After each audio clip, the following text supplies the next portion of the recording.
Aujourd'hui, je vous propose pour YouTube plusieurs tier lists en rapport avec Oblivion. Donc, vous me connaissez, j'ai de l'expérience sur le jeu, je vais quand même m'aider un peu du wiki de temps à autre, je vais expliquer le pourquoi du comment.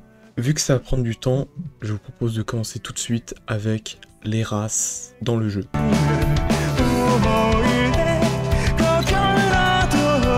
En soi, les races dans le jeu, c'est utile au début, certes, mais au bout d'un moment, c'est presque si tu t'en fiches un peu. Mais après, au tout début, si on veut spécialiser dans quelque chose, on va prendre tel type de race pour tel type... Je bouge, je suis désolé. Les races restent quand même assez importantes dans le jeu, et aussi de façon RP. Donc les impériaux, c'est un peu le truc de base. Donc les impériaux, c'est vraiment la base de la base. Les impériaux, c'est très fort en armure lourde, en commerce et en éloquence. Elle est moyen dans les compétences les plus importantes. C'est une race qui est assez utile pour le commerce et tout. Même si c'est pas la chose la plus importante, en fait c'est surtout l'armure lourde qui la rend utile. Certes c'est pas fort dans quelque chose, mais c'est pas nul dans quelque chose.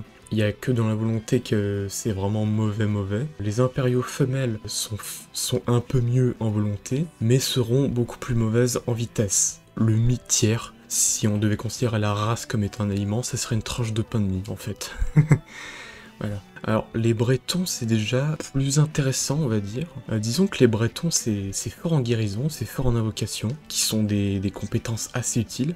Ça a de la résistance à la magie et Dieu sait qu'on va se prendre de la magie assez souvent. C'est plutôt un truc assez intelligent, c'est juste que c'est assez lent, c'est pas très résistant aussi. À distance on va résister, mais on va s'en prendre plein la gueule en mêlée. Mais sinon c'est ma race préférée, perso je joue très souvent breton, j'adore jouer breton et tout, donc pour moi breton c'est vraiment du A tiers.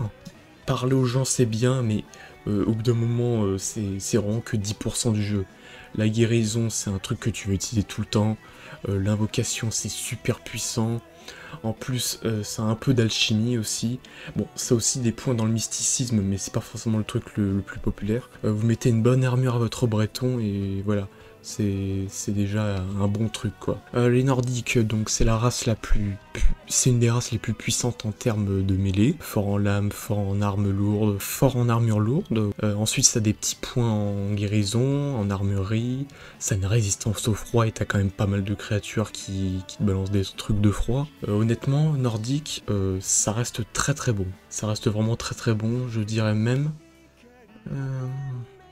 je dirais que c'est meilleur que le breton. Par contre, après, si vous voulez vous spécialiser en magie, le nordique, c'est pas une bonne solution. Mais en fait, le breton et le nordique, c'est à peu près la même chose. C'est juste qu'il y en a un qui est meilleur en magie, l'autre qui est meilleur en attaque. Les rougegardes... Alors, rougegarde homme, c'est puissant. Rougegarde femelle, c'est un peu moins fort, même si ça reste assez correct. Disons qu'en fait, la force principale du rougegarde, c'est qu'en fait, il a la même force que le nordique. Mais les femelles ont moins... Enfin, les femmes, pardon. Les femmes ont moins de force et c'est remplacé par de la personnalité. La personnalité, c'est vraiment pas ce qu'il y a... C'est vraiment pas ce qu'il y a de plus intéressant. Alors, c'est fort en lame, c'est fort en armes lourdes, mais c'est aussi très fort en athlétisme, ce qui est, je pense, la compétence la moins intéressante. Vu que c'est aussi la compétence la plus simple.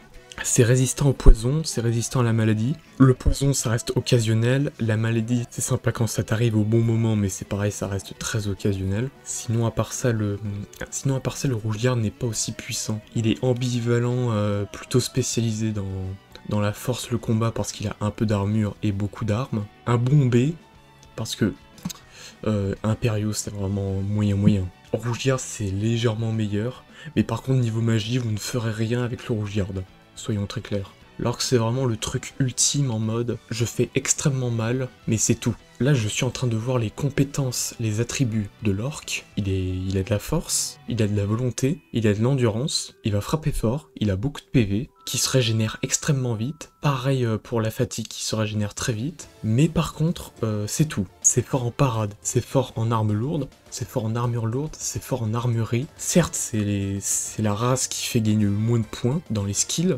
4x10, c'est peut-être le meilleur en termes de ça. Disons que l'orc, c'est vraiment situationnel. Je viens de me rendre compte d'un truc, j'ai oublié de parler des sorts. Donc le nordique il a un sort de froid, un shield, c'est vraiment très bon, mais ça reste en A. Pareil pour le breton, genre il a de la résistance. Mais et en fait, il a que ce pouvoir de résistance. Il est meilleur que les nordiques, mais il a que ça. Il reste en A. Les rouge-gardes, là par contre les rouge-gardes, il y a peut-être un changement parce que honnêtement, rouge-garde avec le sursaut d'adrénaline, où il gagne quasiment tout sur 50 points, ça peut le faire remonter en A. Mais on va voir pour le C et le D. Je pense que même Imperio, on peut le descendre. Non, parce que Imperio, bon, un charme de 30 points, sachant qu'il en a pas vraiment besoin. Franchement, l'Impérial, c'est vraiment le beau gosse qui parle, mais voilà. Et une absorption de fatigue, c'est vraiment pas ce qu'il y a le plus intéressant. Donc, Imperio en C, Rouge-Garde en B, on reste comme ça. Les orques, ils ont le berserk, ils ont une légère résistance à la magie. Ça reste extrêmement fort, fortification de fatigue, de santé, d'agilité, mais ça ira au B, en dessous du rouge-garde. Je pense que le rouge-garde est légèrement meilleur, mais vraiment très légèrement. Le Khajiit, ah bah là le Khajiit, malheureusement, il est pas ouf. Il est très bon en acrobatie, très bon au point, ce qui est pas exceptionnel. Quelques petits points un peu partout, mais sans plus. Bon en agilité, mais voilà quoi. Malheureusement, le Khajiit, il n'y a rien d'exceptionnel alors. Son truc de démoralisation, il va pas servir à grand chose, vous n'allez pas l'utiliser souvent. Et l'œil de vision nocturne, il est sympa, mais il fait pas gagner de points en mysticisme. Donc je pense que les Khajiit sont à l'heure actuelle la pire race, et je pense qu'elles vont le rester. Alors, Argonien, c'est peut-être le truc le plus situationnel qui existe. Non, parce que Argonien, en fait, les Argoniens, c'est assez intéressant, parce que certes, ils ont une immunité au poison, les maladies très résistants, mais au même niveau que les rouges-gardes. C'est juste que là, par contre, au niveau poison, ils sont immunisés. Ils respirent sous l'eau. Ils n'ont pas besoin d'altération, mais par contre, c'est situationnel. Les mecs, ils ont pas souvent du poison. Respirer sous l'eau, à part 2, 3, 4, ça sert pas à grand chose. Skill en athlétisme et en sécurité, au final, c'est peut-être les deux compétences les moins intéressantes à avoir au max. Dans certaines situations, c'est très bon, mais ça reste très moyen. Je pense qu'en termes d'animaux, les Argoniens sont meilleurs que les Khajiit. Les elfes des bois, les boss mères, c'est vraiment ceux auxquels on joue assassin. Genre un joueur de Skyrim, il prendra elfe des bois parce que c'est vraiment la meilleure race en termes de furtivité, parce que ils sont bons pour l'arc, ils sont bons en discrétion, ils sont bons en alchimie. L'alchimie c'est pour les poisons et tout, donc mais ça reste assez bien d'avoir quelques petits points en plus pour l'alchimie. Ils peuvent commander des créatures, mais honnêtement ça reste exceptionnel non plus, faut pas abuser. Résistant à la maladie, mais c'est moins situationnel que le poison en vrai, la maladie, mais bon, c'est mieux que rien, allez. Bon en agilité, bon en speed. Non, honnêtement, l'elfe des bois, c'est... Disons que c'est pas fort en magie, pas vraiment fort en combat, en fait c'est vraiment de la discrétion. Si on était dans Skyrim, ça serait du S tier. Je pense pas que ce soit assez bon pour le A. Au vu de ce qui nous arrive tous les deux, je pense que un B c'est bien. On va mettre entre les deux. Dunmer maintenant. Alors là par contre, Dunmer, ça a une excellente résistance au feu. Encore plus que les nordiques avec le froid. Je vous laisse deviner, les portes d'Oblivion, elles te jettent pas des pics et crocs. Voilà, les portes d'Oblivion, elles te balancent des boules de feu. Pour le jeu Oblivion, Dunmer c'est parfait. Skyrim, ça serait Bosmer. Là c'est du Dunmer, donc c'est cool. Fort en destruction, on commence déjà avec un sort de destruction, donc on peut continuer à augmenter. Fort en lame, généralement l'arme que tu utilises toujours et que t'as assez souvent. Quelques petits points en athlétisme pour pas être trop en retard, des petits points en armure légère, des petits points de l'arc, des petits points en armes lourdes. Il n'y a que dans les compétences, dans les attributs auxquels ça reste équilibré. En vrai, il n'y a que la volonté qui te gêne. Et le speed, donc la vitesse, c'est pas ouf. La vitesse, t'en as beaucoup, c'est pas exceptionnel, mais c'est déjà mieux que rien. En pouvoir, tu peux invoquer un fantôme une fois par jour. Et en vrai, bah, le fantôme, ça reste assez efficace. Le Dunmer, c'est vraiment excellent, mais je pense que Altmer gagne. Non, attendez, je pense pas qu'il gagne. Pour l'instant, on va mettre le Dunmer en S, on va mettre Altmer en S, et ensuite on va débattre. Donc, Altmer, alors, pourquoi Altmer en S? Genre, déjà, c'est sûr, il est deuxième. Pour moi, il est deuxième. En fait, Altmer, certes, il est nul en force, il est pas incroyable dans toutes les catégories, mais en gros, la magie, c'est vraiment la chose la plus difficile à augmenter dans le jeu. La magie, c'est quelque chose de très difficile. Les Altmer sont spécialisés en ça. Après, il vaut mieux être spécialisé en magie qu'en combat. Le combat, c'est plus facile à augmenter que la magie. Les Altmer ont énormément de bonus magiques. Plus que les Bretons. Il y aura cependant un problème. C'est qu'en fait, il a des faiblesses à la magie. Donc feu, glace, tonnerre. Juste de moins 25. Donc c'est pas les 50 ou les 75 des Dunmer nordiques. C'est juste 25, 25, 25. Ce qui reste... ça reste relou. On va pas se mentir, ça reste relou. En vrai, après recul, même si les Altmer sont extrêmement forts en magie, ils sont forts sur un truc, mais pas forcément dans l'autre. Je pense, très honnêtement, que les Dunmer sont les meilleurs. Voici actuellement ma tier list.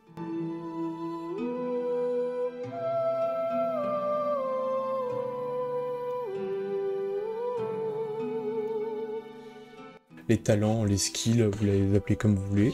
Les lames. Donc les lames, en vrai, c'est, disons, la base du combat. C'est la chose que tu vas trouver en premier. Genre, tu commences avec le katana. Certes, après, dans le coffre à côté, t'as une hache. Généralement, tu vas utiliser le katana de Rono jusqu'à ce qu'on te demande de le redonner. Fait moyen de dégâts qui reste assez pratique à utiliser. C'est assez compliqué de classer les lames et même de classer les deux en général. Parce qu'en soi, t'as que 3 trucs, quoi. Soit tu frappes avec une épée, soit tu frappes avec une hache, soit tu frappes avec tes poings. Je pense que les poings, c'est du E. Genre, certes, tu peux assommer ton adversaire si tu frappes bien, mais ça fait pas de dégâts. Ça fait pas de dégâts et en plus, t'as pas les points magiques. Khajiit, c'est du E. Les points, c'est du E, en fait. Et sinon, bah...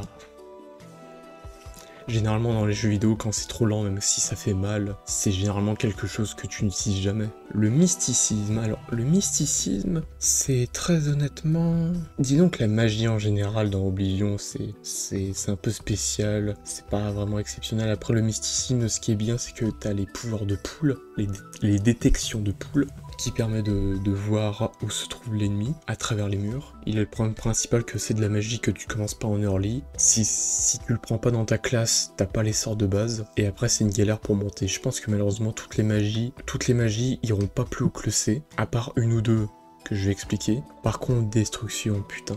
La destruction, c'est vraiment puissant dans le jeu, à condition d'avoir bien sûr beaucoup de volonté, mais ça sera toujours plus utile qu'un sort de mysticisme, quoi.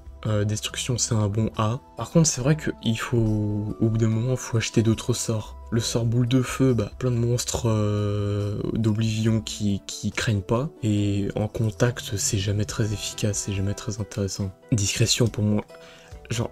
La furtivité, c'est toujours quelque chose de vraiment trop puissant. Quand t'as 100 de furtivité, genre tu peux faire la danse des canards devant les adversaires et ils verront que du feu. Ah putain, l'illusion. Alors là, par contre, l'illusion, normalement ça devrait aller dans le C, mais ça va aller dans le B juste pour une seule chose. Genre la lumière, c'est de la merde. Genre si t'as pas de sort en early avec les classes, tu pourras pas l'augmenter. Mais par contre, alors je vais quand même me renseigner pour être sûr.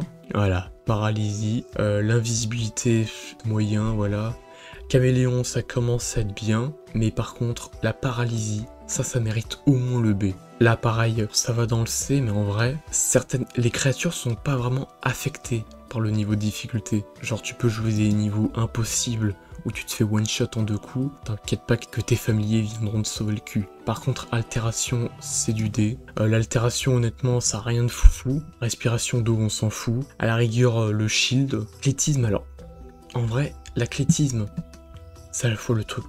Je sais pas si je dois le mettre dans le S ou dans le E. L'athlétisme, c'est utile, mais tu vas pas le mettre en compétence principale en fait. Je pense que vous comprenez un peu ce que je veux dire là. Est-ce que c'est tellement utile pour le mettre dans le S, ou est-ce que c'est trop banal et on le met dans le E en fait? Ah putain, c'est en B. Et l'acrobatie, les deux vont ensemble en fait. On va mettre les deux en A. Mais ça, c'est des trucs qu'il aurait fallu dans Skyrim, là où les voyageurs rapides sont quasi obligatoires. L'éloquence, honnêtement, est-ce que ça sert vraiment à quelque chose, l'éloquence? Non, parce que à la rigueur, l'apprenti, tu peux tourner une deuxième fois gratuitement. Mettre les pots de vin coûtent à moitié. Non, c'est pas exceptionnel. Honnêtement, là au moins t'as le plume, t'as le shield. Là, sans ça, tu peux vivre tranquillement, quoi. Genre, le guide de la persuasion, la roue, tu la comprends un minimum, c'est bon, t'as même pas besoin de ça. La sécurité, pour moi, ça va dans le D. c'est bien quand ça arrive à tout le monde. Même moi, je fais des erreurs dans le jeu du crochetage. Des fois, j'appuie trop tôt, hop, ça casse. Ça reste très très situationnel et si tu y arrives, tu peux tout crocheter d'un coup. Un seul crochet, je t'ouvre 50 000 portes, moi. Il y a un moment, peut-être, je vais casser mon crochet. L'erreur est humaine. Je suis humain, quoi. Un marchandage, c'est vraiment le C-tier absolu. À partir du moment où tu vas pour augmenter les marchands, tu n'auras même plus besoin de fric, en fait. Si on avait un système de Skyrim, l'alchimie serait totalement différent. Si je mets 2 ingrédients qui pourraient faire une potion, normalement tu devrais faire la potion. Mais là les effets sont inconnus et tu ne peux rien faire. Le système d'alchimie dans Oblivion est assez foiré. On va dire que c'est du C. Putain, armurier, c'est...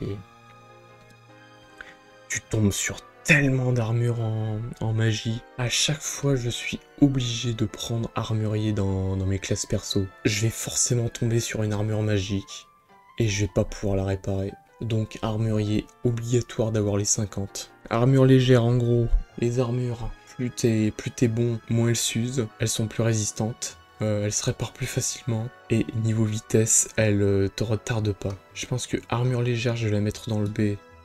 Armure lourde, je vais la mettre dans le A, parce que l'armure lourde défonce vraiment ta vitesse, et quand t'as 100 d'armure lourde, c'est plus important que 100 d'armure légère. La guérison, en vrai, pour moi, guérison, c'est S tier. C'est la base, quoi, et en plus, tu commences déjà avec un sort de guérison. Genre, c'est vraiment le truc que tout le monde va utiliser. Que tu sois guerrier, que tu sois assassin, que tu sois mage, que tu sois équilibré et tout, tu vas toujours utiliser la guérison. T'es un mage, tu n'utilises pas l'armure. T'es un gros bourrin, tu utilises pas la furtivité. Le mage et le bourrin, ils utilisent la magie. Ils utilisent la guérison. Guérison, tout le monde l'utilise. Genre, les paladins, ça utilise de la guérison. Les invocateurs utilisent de la guérison. À la rigueur, les alchimistes, ceux qui veulent se faire un RP no mana, oui, bien évidemment, ils utilisent pas la guérison, mais... Sinon, la guérison, ça s'utilise. Tout le monde utilise la guérison. Les parades... Disons que les parades c'est bien pour pas se faire désarmer, mais ça reste très occasionnel, donc pour moi c'est du C. Et enfin l'arc. L'arc c'est pareil, c'est très situationnel. Ça fait au moins de l'attaque à distance sans forcément utiliser de la magie. Donc on lui offrira un joli petit B. Voilà. Voilà, matière liste sur les compétences. Honnêtement, j'ai rien à modifier là tout de suite.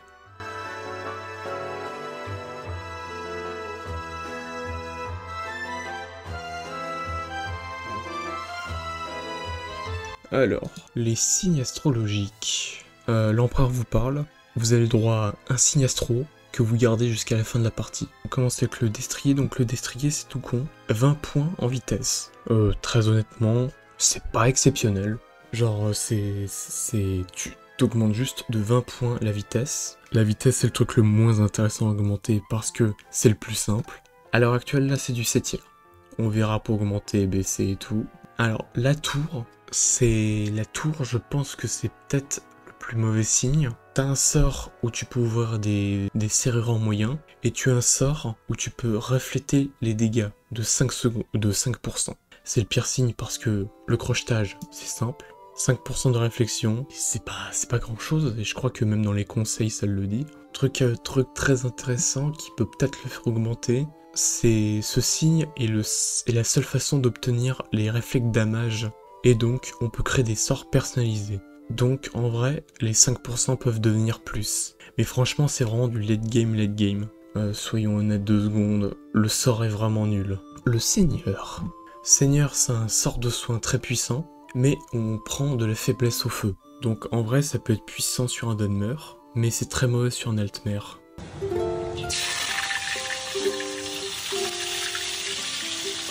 Avoir un bon sort de soin, c'est très bien aussi. Pour l'instant, on va le mettre en A. Donc l'amant, c'est un sort qui paralyse de 10 secondes. Le sort de paralysie, c'est 1 fois par jour, et ça dépense de la fatigue.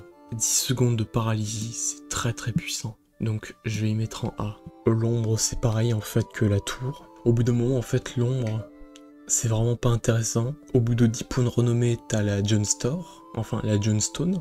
Donc c'est vraiment moyen. Mais honnêtement, les signes astro qui te font juste gagner un seul truc, c'est pas exceptionnel. Et peut-être que je vais me contredire avec le signe du serpent. Disons qu'en fait, le signe du serpent, c'est légèrement mieux. T'as plus de choses, genre tu peux dissiper, tu peux soigner le poison, et tu endommages la santé de l'autre. Comparé au crochetage, où à la fin ça te sert à rien, voire même au début, et comparé à l'invisibilité, qui te sert à rien parce que tu peux trouver autre chose, et l'invisibilité, ça se casse au bout d'un moment, le signe du serpent est légèrement plus intéressant. La dame, 10 points de volonté, 10 points d'endurance, ça reste très très bon. Pour moi c'est un B mais meilleur que le serpent. Le guerrier, 10 d'endurance, 10 de force, parfait si tu veux être un gros bourrin, simple, efficace. La force c'est ce qu'il y a de plus puissant, l'endurance très puissant. On va le mettre en A, même si en vrai, bon, en vrai les sorts sont trop faibles après. Par contre le voleur c'est S tier sur 10 en agilité, 10 en vitesse, mais surtout 10 en chance. La chance est super compliquée à augmenter. Le rituel.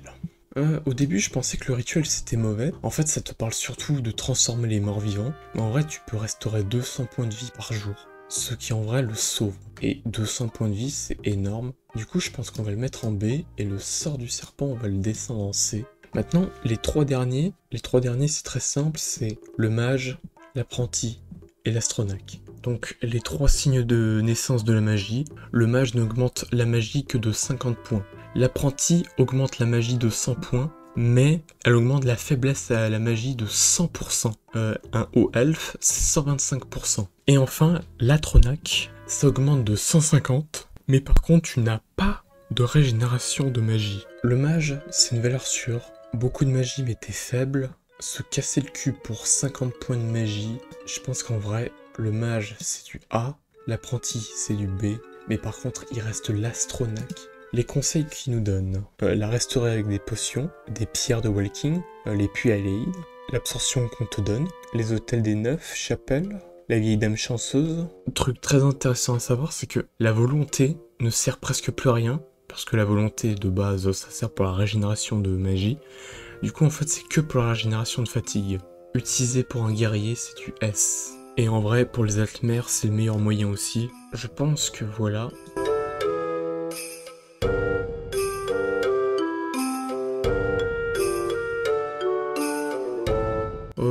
Les villes, bah, je pense qu'on va y faire rapidement. Ah, de toute façon je suis obligé quoi, la capitale avec tout, t'y mets en S tiers. La ville détruite où il n'y a rien, t'y mets D tiers. Et Corol on y met en A, voilà. Bruma est flou, Skingrad est flou, cette vidéo est floue. Allez, les armures. Alors, l'armure de la compagnie de Bois Noir, et elle est magnifique, je trouve. Armure d'Étric, c'est cher lourd, donc je suis obligé d'y mettre en A, je peux pas y mettre en S, mais c'est trop stylé, sa mère. Et Ebonite, un bon A. Ebonite, bien sûr, c'est le plus résistant. Mais Bois Noir, c'est le plus bon.